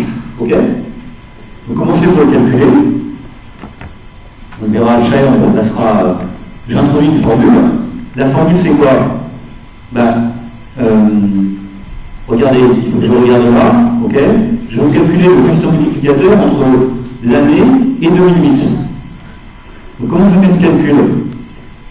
Ce que je fais comme calcul, peut-être que c'est peut-être pas une bonne idée que de commencer là, je peux peut-être commencer là. Donc je dois calculer le coefficient multiplicateur entre 2011 et 2008, sur 3 années. Bon je prends le PIB en 2011, d'accord? 607,4. Je le divise par le PIB en 2008, on est d'accord? Mais attention, je dois faire ça pour toutes les données. Donc, je dois figer quelque chose, parce que c'est par rapport à 2008. Donc, je dois aussi calculer dans la colonne d'avant 2010 par rapport à 2008, 2009 par rapport à 2008, et 2008 par rapport à lui-même. Donc, précisément, le 2008, je veux le figer.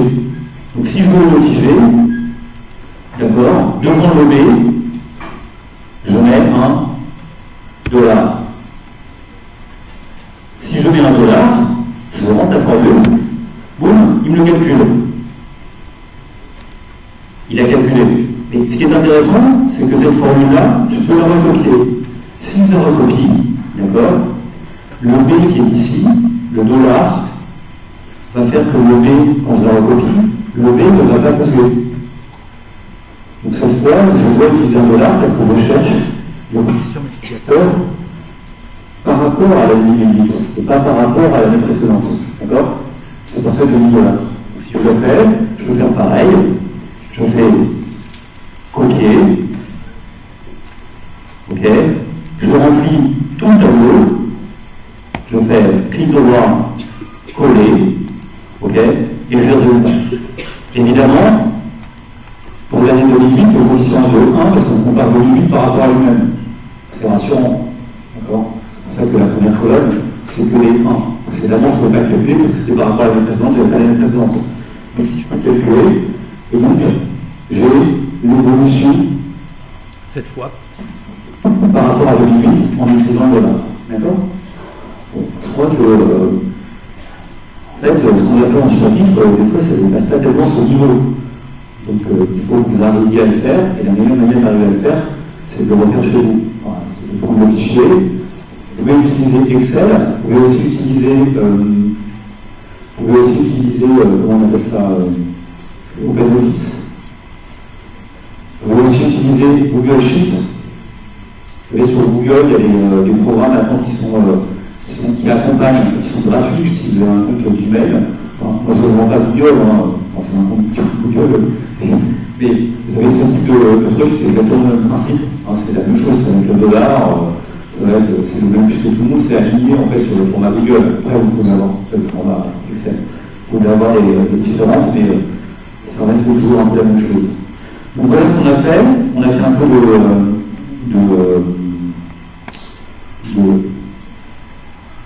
d'Excel. Donc là, je me suis trompé complètement. Hein.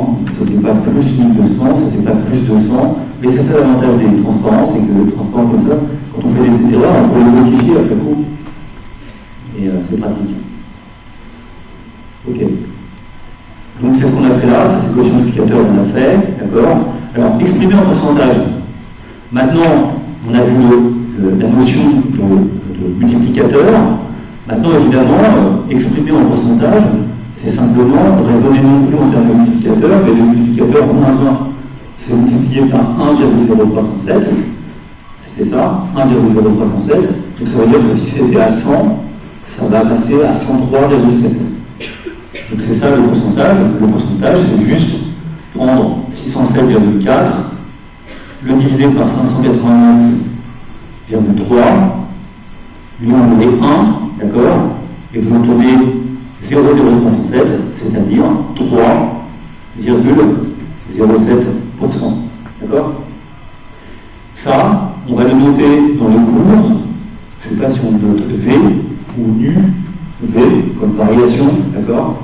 On notera V de 2011 par rapport à 2010. Donc là où ça valait 100, ça vaut 103,07. Ok? Donc ceci, c'est le taux de variation sur 2010 et 2011. Et évidemment, vous avez cette relation M, c'est égal à 1 plus V, ce qui est quand même à M égale à 1 plus V. Alors je mets une point d'exclamation, bon, d'accord, c'est juste, voilà, c'est ce que vous devez connaître. Au passage, peut-être qu'on peut regarder ce que ça donne sur Excel pour vous apprendre un petit truc. Si je cache OpenBoard et que je reviens à Excel, ok, calculons un taux de variation annuel. Donc c'est ce qui est sur ce tableau. Vierge, d'accord. Ce tableau est vierge. Il est exprimé en pourcent. Donc, comment on peut faire les choses? C'est, comme on dit, taux de variation annuelle. C'est d'une année sur l'autre. Donc c'est par rapport à l'année précédente. Donc c'est toujours le même calcul. C'est égal à, ici, 2011. On prend ce qui se passe en 2011, d'accord? On le divise par ce qui se passe à la case précédente, d'accord? E35 divisé par T35, et puis on enlève 1. Ok? Et vous obtenez le résultat. Alors, il y a un petit miracle ici qui se fait, c'est que vous voyez que si vous regardez subtilement ici, j'ai mis le format ici, il n'est pas en nombre, mais il est en pourcentage. Quand vous écrivez le format en pourcentage, ce qui est là-haut sur Excel, c'est marqué pourcentage, vous n'avez pas besoin de multiplier par 100, il vous indique directement qu'ils sont des pourcentages. Il fait vous-même le truc multiplié par 100. Donc, évidemment, si je fais ce calcul au sens strict et que je laisse un nombre, je n'obtiens pas un pourcentage, j'obtiens 0,03. Après, si je rajoute des chiffres après la virgule, j'obtiens ça en fait, d'accord? Et si je demande à ce qu'il soit en pourcentage, boum, il me met directement le résultat en pourcentage. D'accord? Et si je veux calculer par rapport à l'année précédente, je peux faire ce que j'ai déjà fait. Cette cellule, je peux la recopier. Donc je fais copier, je souligne en retenant sur la souris l'ensemble du truc, et je fais coller, ok, il va me calculer toutes les valeurs, et en plus il va regarder. Là j'ai peut-être mis un peu trop de chiffres après la virgule. 2 chiffres après la virgule dans la vie, c'est en général suffisant, non? Ok? Comme ça me suffit. Donc le résultat.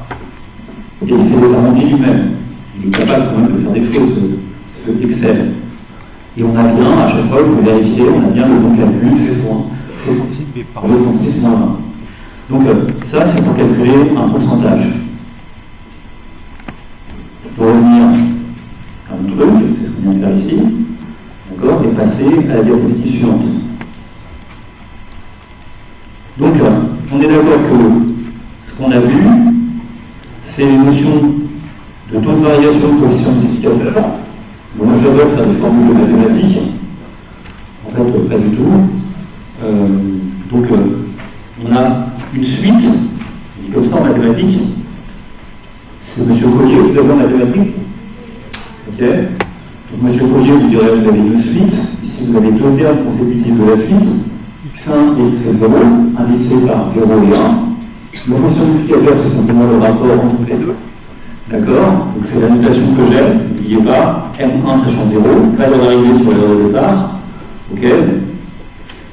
Taux de variation, c'est simplement la différence absolue rapportée à la valeur de départ. D'accord? Et donc ça s'exprime en pourcentage.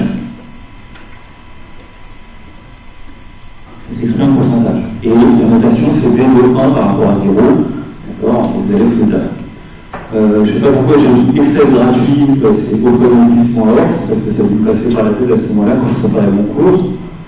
Sachant que c'est pas tout à l'heure que je préparais, c'est un truc qui vient de l'année dernière. Donc ça c'est juste pour décharger une version d'Excel, si vous le voulez. Ou sinon, vous pouvez utiliser Google Sheet, comme ça. Donc, ce qui est exactement la même présentation. Hein. C'est exactement la même présentation. Si vous utilisez Google Sheet, je suis un spécialiste, j'en ai pas d'ouvert, par exemple, regardez, hop, prenez montre de Google Sheet, donc ça se fait pas. Voilà, ça c'est du. Voilà comment se présente Google Sheet, mais vous n'avez pas besoin de le télécharger sur votre ordinateur. D'accord? C'est exactement la même chose. C'est des calculs, des formules que vous pouvez rentrer, vous voyez, c'est exactement pareil que Excel, sauf que c'est disponible en ligne. Donc vous pouvez utiliser toutes les choses, vous voyez, pourcentage, etc., exactement de la même manière, et que le format se complète. Donc plutôt qu'aller chercher OpenOffice, utilisez plutôt ça, d'accord? Google Sheet, vous n'avez pas besoin d'installer sur votre ordinateur, vous avez juste besoin d'un compte Google. Donc voilà, bon, après vous allez découvrir toutes les notes que je mets aux étudiants et mauvaises notes, disons qu'ils travaillent pas assez, ça n'a pas d'intéressant. Donc utilisez ça. 3 remarques. Alors 3 remarques, non sans dimension la virgule. Le taux de variation, c'est le coefficient multiplicateur moins 1. D'accord? 0,0308, attention, il faut bien compter les zéros, c'est bien 1,0308 moins 1. Bon, ok, passez. Le taux de variation en pourcentage, c'est 100 fois le coefficient multiplicateur par 100, d'accord? Si je le multiplie par 100, j'obtiens 3,08, d'accord? Et c'est les pourcentages. Vous voyez que Excel m'évite de faire ça, parce que si je mets en pourcent, il le fait automatiquement. Sens de variation, le quotient multiplicateur, c'est 1 plus le taux de variation. M, c'est 1 plus V. Je le donne quelquefois que vous ayez l'impression qu'on sous-estime un peu. Le sens de variation. On est d'accord qu'un coefficient multiplicateur supérieur à 1, ça veut dire que ça augmente, parce qu'on passe de 1 à quelque chose qui est supérieur à 1, d'accord? Donc ça correspond à un taux de variation qui est positif, d'accord? Puisque l'un, c'est 1 plus l'autre. Un coefficient multiplicateur qui est inférieur à 1, quand on passe de 1 à 0,99, on a baissé, et donc c'est une baisse. Et donc c'est un taux de variation qui sera négatif, puisque le taux de variation, c'est le coefficient multiplicateur moins 1. Pour moi, il est plus simple tout le temps de raisonner d'abord en coefficient multiplicateur et ensuite de l'exprimer en taux de variation. Il se trouve que là aussi, à la radio, on ne va pas vous dire oui, ça a augmenté de 3%. On ne va pas vous dire c'est passé de 1 à 1,03 ou c'est 1,03 le coefficient multiplicateur. On va vous dire ça a augmenté de 3%. C'est plus rapide. Okay, mais le bon raisonnement mathématique, on va voir pourquoi, c'est plutôt de raisonner sur le coefficient multiplicateur, parce que le coefficient multiplicateur est le multiplicateur de le pourcentage, ça ne s'additionne pas. Ce n'est pas un opérateur qu'on appellerait linéaire, c'est un opérateur qui est multiplicatif, voilà, qui est 1 plus multiplicatif. C'est le coefficient multiplicateur qui est un opérateur multiplicatif. Donc, ce n'est pas une très très bonne idée. C'est une bonne idée de présenter ces résultats en termes de pourcentage, mais ce n'est pas toujours une très très bonne idée que de raisonner directement sur les pourcentages. Sauf si vous êtes évidemment quelqu'un de très rapide et que vous avez parfaitement compris toute la différence. Donc, pour moi, il est plus simple et plus prudent de faire des manipulations sur les coefficients multiplicateurs, on va voir pourquoi, puis de calculer le taux de variation. Calculer le taux de variation pour présenter le résultat en quelque sorte. On va illustrer ça. Donc ça on l'a vu, d'accord, on a fait tout ça, coefficient multiplicateur du PIB par habitant année précédente, année 2008, donc on a vu tout ça, sauf que là on a mis 1, 1 et 1, d'accord, on a fait, donc ça je laisse tomber. Ce qui est important pour le coefficient multiplicateur, c'est de comprendre comment un coefficient multiplicateur se cumule. Donc imaginez que vous ayez une suite, cette fois, qui est A égal. Vous avez une suite, d'accord, de nombres qui prend ses valeurs xt avec t plus une valeur. Voilà. On ne va pas mettre xt, on va mettre xi. Oh là là, c'est moche, hein. On va mettre une suite xi qui prend ses valeurs de i égale 0 à t. D'accord? Donc ça c'est bien t plus une valeur consécutive avec t intervalle. Donc vous pouvez calculer évidemment un coefficient multiplicateur qui est le coefficient multiplicateur sur tout l'intervalle, je note nt par rapport à 0. Donc ça prend en compte t variations. Donc ceci, mt par rapport à 0, c'est tout simplement xt sur x0. Ça va jusqu'à l'heure, d'accord? Mais c'est aussi bien sûr M1 par rapport à 0 multiplié par M2 par rapport à 1 multiplié par etc. jusqu'à multiplier MT par rapport à T-1, d'accord? Puisque M1 0 c'est juste x1 sur x0 multiplié par M2 1 c'est juste x2 sur x1, multiplié par x3 sur x2, multiplié par xt moins 1, xt moins 1, et heureusement j'ai toujours une petite gomme. Ça me permet tout de suite, quand j'ai une petite erreur, on n'y voit rien, xt divisé par xt moins 1, ok? Donc évidemment, vous voyez que quand vous prenez ce calcul-là, bah, ça s'élimine, tout s'élimine, etc. Et donc, ce qui va vous rester à la fin, c'est xt multiplié par x0. D'accord? Donc vous avez ce résultat de base, que quand vous cherchez à cumuler des coefficients multiplicateurs, quand vous exprimez m2 par rapport à 0 sur deux dates, à la peine d'en mettre t plus 1, ça complique Ça, c'est vraiment une présentation à la française, on essaie de plus de mettre des notations compliquées. M2 par rapport à 0, donc on a 3 dates, 0, 1, 2. M2 par rapport à 0, c'est quoi? C'est M1 par rapport à 0, multiplicateur par rapport à l'année précédente, multiplié par M2 par rapport à 1. On est OK? C'est juste ce qu'on a fait. Donc, quand on a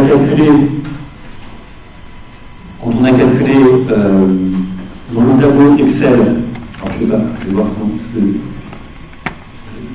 connais pas toutes les diapositives que j'ai. Ouais. D'accord? Donc, si vous regardez ça par rapport à Excel, on est d'accord que, je vais peut-être l'écrire là, comme ça se passe. Quand on calcule le M, T, le M 2011, ou 2012, c'était 2011, ouais, c'était 2011, par rapport à 2008. À un moment, c'est ce qu'on a fait, on a calculé par rapport à 2008. Vous vous rappelez, c'est là où on avait $1000. Bon, évidemment, pour avoir le résultat, on pourrait faire L 2009 par rapport à 2008, multiplié par M 2010 par rapport à 2009, d'accord, multiplié par M 2011 par rapport à 2010. On est OK? Donc les multiplicateurs qui se cumulent en les multipliant. En multipliant des multiplicateurs, ils vous donnent des multiplicateurs. C'est comme ça que vous cumulez les multiplicateurs. Donc ça veut dire quoi? Ça veut dire qu'effectivement, sur le tableau Excel que j'ai donné, je vais comme temps, on revient à Excel, d'accord? À un moment, on a dû faire ça. Là, on a calculé par rapport à 2008, d'accord? On a calculé par rapport à 2008. Ok? C'est ici. D'accord? Normalement, si on multiplie les coefficients multiplicateurs par rapport aux années précédentes, on va obtenir le coefficient multiplicateur total. Donc, en gros, ce que je vous dis, c'est que si vous faites, par exemple, regardez, le 2011 qui est ici, d'accord, le multiplicateur de 2011 qui est ici, il est égal à quoi?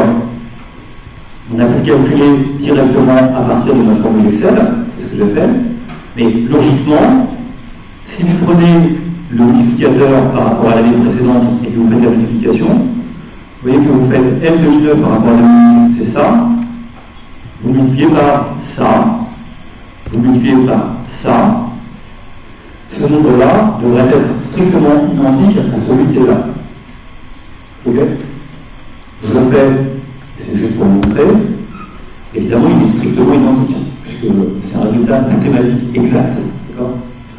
Donc, ce que je fais ici, c'est juste, je laisse, c'est juste calculer la même chose, mais à partir, en cumulant les multiplicateurs à l'année précédente.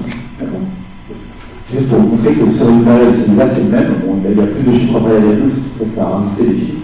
Et c'est exactement la même chose, strictement la même chose, c'est le même calcul. Je vous ai fait la démonstration précédemment. Donc, ceci ne devrait pas poser de problème particulier. Ok. Donc, vous avez cette formule un peu magique, et qui est encore une fois liée au fait que quand vous faites des fractions, vous pouvez les annuler les unes derrière les autres. Vous pouvez supprimer le numérateur et le dénominateur, et ce qui va rester à la fin, c'est uniquement xt sur x0. Vous voyez bien que mt0 c'est xt sur x0, et c'est la suite de tout ça. Et je vous fais une multiplication de t termes, parce que j'ai t variations et j'ai t plus une observation. Okay. Plus subtil, enfin pas subtil, c'est que maintenant, évidemment, si vous le faites sur un taux de variation, vous pouvez très bien calculer un taux de variation entre t et 0. Donc je calcule de combien ça va augmenter entre l'année t et l'année 0. Le problème, c'est que, évidemment, pour le faire, il va falloir que je cumule des taux de variation. Et pour cumuler des taux de variation, la meilleure manière de faire, c'est de cumuler les multiplicateurs. C'est pas de regarder le taux de variation lui-même, mais c'est de regarder les multiplicateurs qui sont derrière. D'accord? Donc, le multiplicateur, en l'occurrence, c'est VT0 plus 1. VT0 plus 1, c'est V1 0 plus 1, c'est-à-dire le multiplicateur M1 0, multiplié par V2 par rapport à 1 plus 1, multiplié par jusqu'à le dernier étant V, T par rapport à T moins 1, plus 1, d'accord? Et donc j'ai cette formule-là, parce que ça c'est juste MT0, et ça c'est M10, multiplié par M21, multiplié par M T-1, d'accord? Donc la formule est un peu plus compliquée parce que vous voyez que VT0, si je devais l'exprimer, c'est un peu fatigant. Si je l'écris en sens un peu inverse, c'est 1 plus V10 multiplié par 1 plus V21 multiplié par 1 plus VT-1 plus 1 moins 1. Parce qu'il faut que j'enlève, vous voyez, le 1 qui est là, je ne l'ai plus là, donc je le mets ici. D'accord? Donc c'est plus compliqué de cumuler le taux de variation, parce que pour cumuler le taux de variation, la meilleure manière de le faire, c'est de cumuler le multiplicateur et de calculer le taux de variation. Ok? Donc c'est juste pour dire, quand vous cumulez des pourcentages, il ne faut pas cumuler les pourcentages, il faut cumuler les coefficients multiplicateurs et calculer les pourcentages ensuite. Ok? C'est plus simple de le faire comme ça. Vous pouvez me dire, appliquer la formule, et puis dire MT0, c'est 1 plus VT0. Donc VT0, c'est MT0 moins 1. D'accord? Donc vous cumulez les taux de variation. Donc là aussi, faites attention. Si vous calculez l'année 2 par rapport à l'année 0, vous avez 3 dates, 0, 1, 2, et que 2 variations. Ça vous fait quoi? Ça vous fait 1 plus V1, 0, multiplié par 1 plus V2 par rapport à 1, moins 1. D'accord? C'est comme ça qu'il faut tenir la formule. C'est avec T égale 2. C'est un peu basique. Ok. Application, voir le tableau précédent. Je ne sais pas très bien ce qu'on va voir comme application là. Peut-être qu'on peut le faire sur Excel, je ne sais pas si c'est vraiment très intéressant. On va regarder ce que j'ai là. Ah ben non, on nous propose un petit exercice, donc on va le faire. Ok, pour un petit exercice, je ne sais pas. Donc voilà ce qu'on a fait et les formules qu'on a vues. Les formules, c'est des choses qui prennent le sens. Mademoiselle, vous avez raison de le prendre en photo. Mais en fait, quand je vais sortir du cours, je ne vais peut-être pas le faire dans la demi-heure, mais d'ici demain matin, je l'aurai fait. En fait, je prends ces pages, d'accord? Je les compile et je les mets sur le pays. La même page que vous la retrouverez, vous pouvez essayer de prendre en photo, ça ne me pas du tout. Prendre en photo, ça fait toujours plaisir, mais vous le retrouvez chez vous sans la photo dessus et encore plus clairement. Donc, évidemment, c'est ce qu'il faut faire. En fait, le bon étudiant ou la bonne étudiante, c'est celui ou celle qui précisément, regarde ça, et puis quand tu rentres chez lui le soir, bon, ça va, c'est pas très compliqué, ou le lendemain, ou le week-end, un peu de temps quand même, vous reprenez l'ensemble du matériel, en fait, vous pouvez tout refaire chez vous. À tel point que, malheureusement, je vous dis tout de suite, c'est vrai que cette année, vous n'êtes pas très nombreux dans l'amphi. Je suis un peu surpris, vous n'êtes pas très nombreux.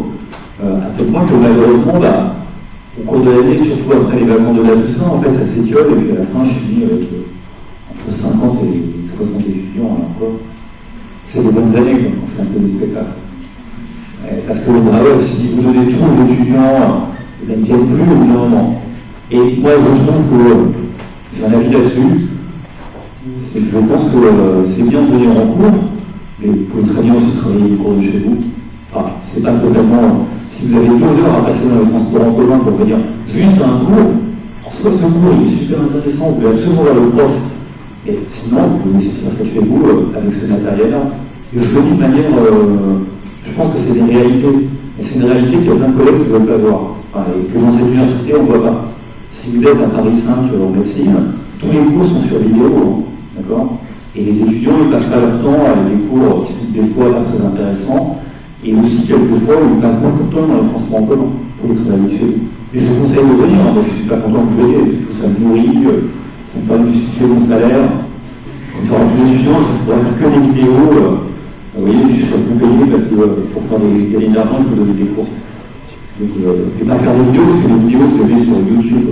Je ne gagne rien, elles sont vues 50 fois, 100 fois. je suis pas un youtubeur. Je pourrais le dire, mais je ne sais pas bien comment faire. Mais c'est assez décevant. Hein. Ce que je vois, vous savez, sur le trafic, donc je vois quand les gens regardent les vidéos, ils les regardent à 2 jours de l'examen. Donc là, le matin de l'examen, une demi-heure avant l'examen, je regarde, il y a encore du flou, les gens qui sont en train de regarder le truc pour apprendre par cœur. C'est assez. Alors, cumul des variations. Exemple, ici, on a calculé le taux de variation annuel. Je crois qu'on a déjà fait, non ou pas? Oui, on a déjà fait. D'accord? Comment déterminer le taux de variation sur plusieurs années, par exemple, de 2009 à 2011? Donc, boum, 2009-2011, tout de suite, on calcule ces 2 variations. 3 taux, 2 variations. D'accord? Donc, évidemment, pour calculer 2009 à 2011, la meilleure manière de faire, donc on va calculer la variation entre 2009 et 2011 en ayant ici le taux de variation annuel en pourcent. Alors, en fait, ce qu'il faut, c'est se ramener à l'équation multiplicateur. D'accord?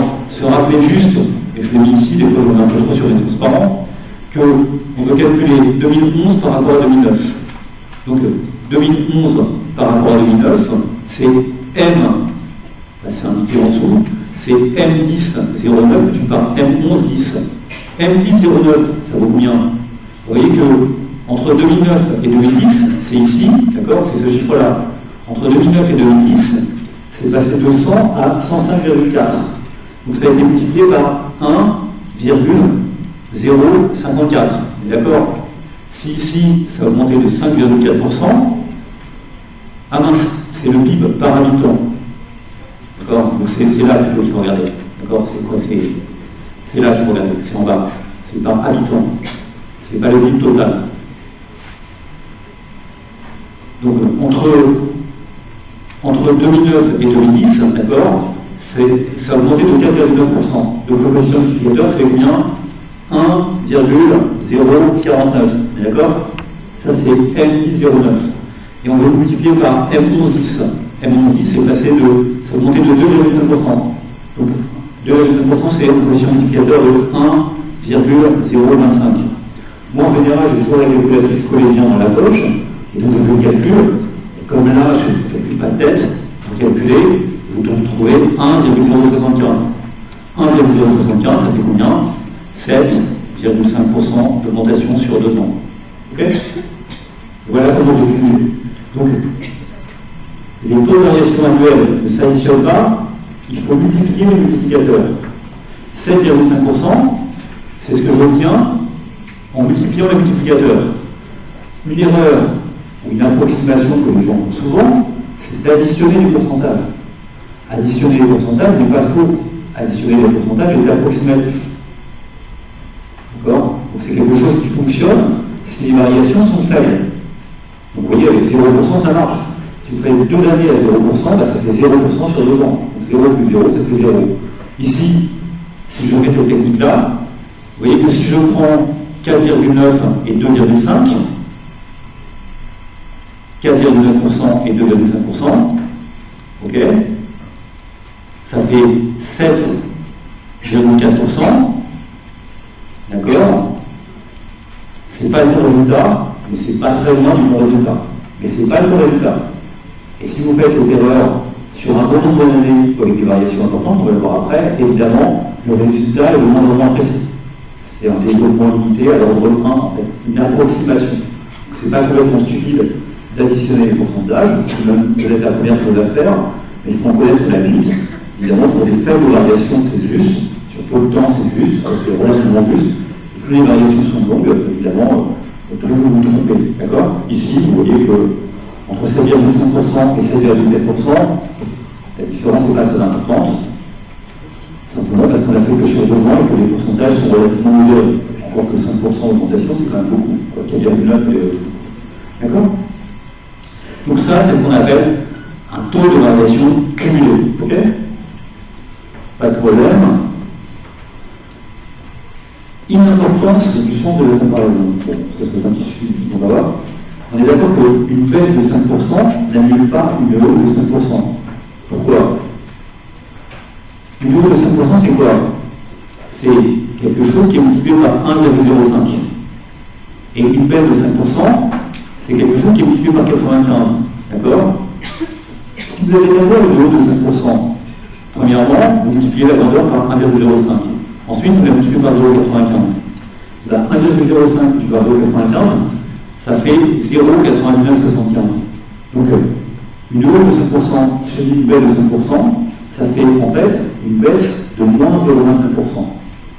C'est simplement lié à la manière dont on cumule les pourcentages. Donc là aussi, vous voyez que si on s'était contenté d'additionner 5% plus moins 5%, ça fait moins 0,25%, ça ne fait pas 0%. D'accord? Une hausse de 5% et une baisse de 5%, ça ne fait pas 0%. C'est pas un retour, simplement parce que la base par rapport au calcul change à chaque fois.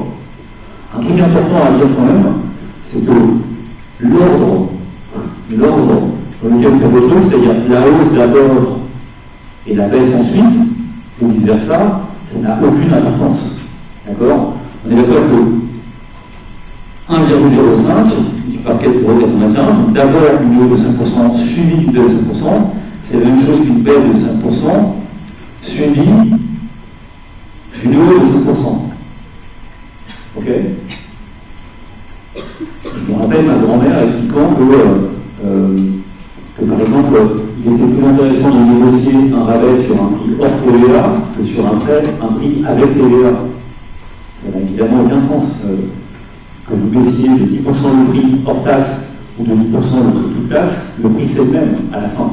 D'accord? Une hausse de 5% suivie d'une baisse de 5%, c'est la même chose qu'une baisse de 5% suivie d'une hausse de 5%. Ok? Donc, c'est pour ça que je dis une importance, c'est même pas du français, ça, c'est une importance du sens de la comparaison. D'accord? Ça, il faut se rendre compte de ça. Donc, si votre employeur vous propose tous les matins de baisser de 5% et d'augmenter de 5%, en fait, il vous arnaque. S'il le fait tout le temps, à la fin de la journée, s'il fait ça toutes les secondes, à la fin de la journée, vous aurez perdu beaucoup d'argent, en fait. D'accord? Votre salaire aura baissé. Intéressant. Pour le cours boursier, par exemple, quand il monte de 2%, qui relève de 2% tous les jours, d'accord? Et que ça n'implique pas que ça revient à la valeur. Ça, si vous faites ça à chaque seconde, à la fin, ça ne va plus rien valoir. Parce que quand vous multipliez 0,99 par 1,01, d'accord? Vous prenez des nombres comme ça, vous multipliez tous, à la fin, vous allez avoir 0. Ça baisse. Okay. C'est un résultat que les gens ont du mal à un peu subtil. Bon, indice élémentaire. Bon, on est toujours en grand monsieur. Oui, c'est ça que je. Vous allez où? Ah, très bien. Bon, bah, allez à votre tour. Non, ce que je veux dire, c'est ce qui se passe souvent, vous allez voir, je comprends aussi. Dans cette université, il n'y a pas de transition, il n'y a pas de pause pour aller du 22e étage au premier étage. Or, au début de l'année, il y a beaucoup de monde. Après, ça se passe un peu tout simple, n'oubliez pas que les gens vont en cours, etc. Ça se passe un peu. Et au début, je comprends que vous soyez un peu stressé. Mais en même temps, c'est le fonctionnement qui est comme ça. Moi, ce que j'aime pas, c'est finir le cours et puis il y a des gens qui commencent à se lever, qui partent, qui mettent des écouteurs. Bon, indice élémentaire. Donc, on a vu coefficient multiplicateur, toute la relation. Indice élémentaire, c'est quoi? C'est simplement le coefficient multiplicateur, mais exprimé en base 100. D'accord? Exprimé en base 100. Donc, c'est débile. Ok? En fait, à l'INSEE et ailleurs, on aime bien, au lieu de dire c'était multiplié par 1,03, on aime bien dire le PIB cette année vaut 108 en base 100 de telle année. D'accord? Donc c'est simplement le coefficient multiplicateur multiplié par 100. Et donc ça c'est ce qu'on appelle un indice. On aime bien se ramener à une base 100. On aime bien le faire parce que notamment ça permet de calculer très rapidement le pourcentage. Donc c'est encore une notation, c'est I1 par rapport à 0. I1 par rapport à 0, c'est 100 fois N1 par rapport à 0. Donc c'est 100 fois X1 divisé par X0. Ok? Donc ça c'est juste calculer des indices. La base, ce qu'on appelle la base, c'est la situation de référence. D'accord? Donc ici, pour calculer la base, vous voyez, si je prends l'indice du PIB de la population base 100 2008, D'accord? C'est la même chose que le coefficient multiplicateur, sauf que je le ramène à 100 et pas à 1. Vous vous rappelez tout à l'heure, ça valait 1, et puis après je cumulais, ça fait machin, etc. Là, je multiplie tout par 100. Et en multipliant tout par 100, je l'exprime en termes de base 100. Donc, le PIB en 2011, c'était 105,4, base 100, 2008. OK? Et la formule Excel, je vais peut-être la refaire ici, c'est donc 100 fois C35. Vous vous rappelez, la colonne que je l'ai plus là, 100 fois C35, divisé par B35. Ok, ici c'est 63, 64, donc c'est quelque chose qui est au-dessus de la photographie. Bon, donc dans la formule, la seule différence, c'est le fait que j'ai mis un 100. Vous voyez qu'il y a $1, parce que là, quand je l'exprime en passant une année donnée, il faut que je fige l'année, donc je fige la colonne, c'est la colonne B. Ok? Je peux aussi, bien sûr, le calculer passant année précédente. Vous avez compris, pour calculer passant année précédente, cette fois, c'est plus passant 2008, et c'est la passant 2008 pour 2009, 2009 pour 2010, et 2010 pour 2011. D'accord? Donc je peux calculer exactement comme je l'ai fait précédemment aussi, et passant année précédente. C'est ce qu'on appelle un indice élémentaire. Après, on verra les indices, comment on appelle ça? Les indices synthétiques. Ok. Indice 8. Donc, l'indice Vincent en 2008 IDF est donc de boum boum. Ok, donc ça c'est Vincent en 2008 du PIB IDF 2011 est.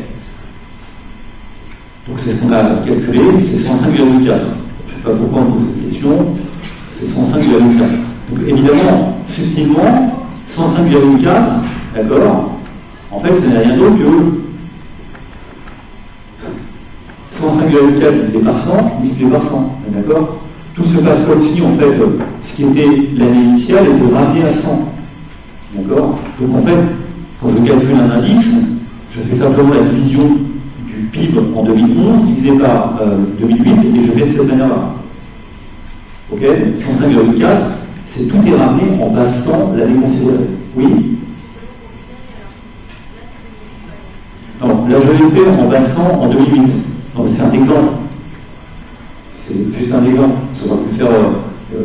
Comme de toute façon, je n'ai pas calculé. Enfin, là, je n'ai pas les données dans mon transparent, je n'ai pas les données initiales. Donc ma question elle est un peu stupide. En fait, il faudrait que j'aille regarder mon fichier Excel pour le calculer. C'est passant 2008. Donc je ramène tout à l'année 2008. Et là, je vais calculer pour 2011. Donc vous voyez, 100 2008.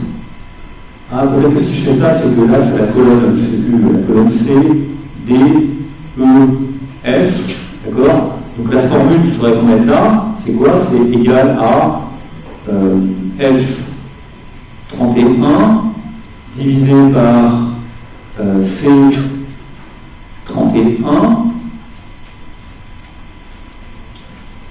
en figeant la colonne, donc $, multiplié par 100. Ok? Comme ça que j'attendais, mais on se fait pas ça, je ne sais pas ce que j'attendais. Donc ce 105,4, c'est-à-dire que c'est passé de 100 à 105,4. Donc le taux de variation, immédiatement, on peut le dire. Ce qui est 100, ça vaut 105,4. Donc la variation, c'est simplement 105,4 moins 100, d'accord, exprimé en pourcentage. Donc c'est 5,4%. Pour l'écrire comme ça, 105 moins 100. Donc immédiatement, quand vous avez l'analyse, en faisant la différence, vous divisez tout de suite le pourcentage.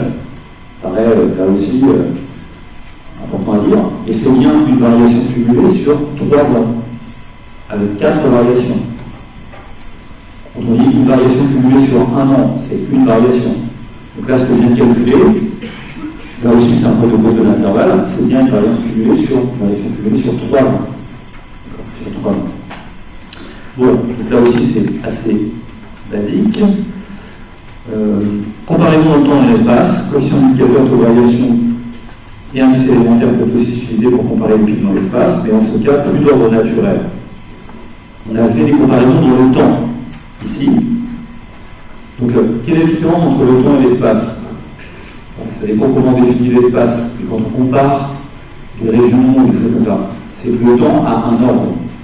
une variable, une date suit une autre variable. Bien souvent, quand on observe des choses dans l'espace ou des populations, il n'y a pas d'ordre naturel. L'ordre est donné par l'ordre alphabétique, par exemple. Donc ici, on va regarder les PIB régionaux, on va les comparer aux uns et aux autres. D'accord? Et évidemment, les régions sont classées de manière alphabétique, de manière arbitraire, selon des règles arbitraires. La différence bien souvent entre le temps et l'espace, l'espace c'est peut-être la vie, c'est que le temps est ordonné alors que l'espace est plus désordonné. Donc ça va jouer un rôle. On va avoir l'exemple des PIB régionaux. Donc, comme je suis assez fatigué, c'est mon premier cours, peut-être arrêter là, parce que vous avez donné quelque chose de nouveau. Donc là, vous voyez, à la fin, je fais ça, et si je ne me trompe pas,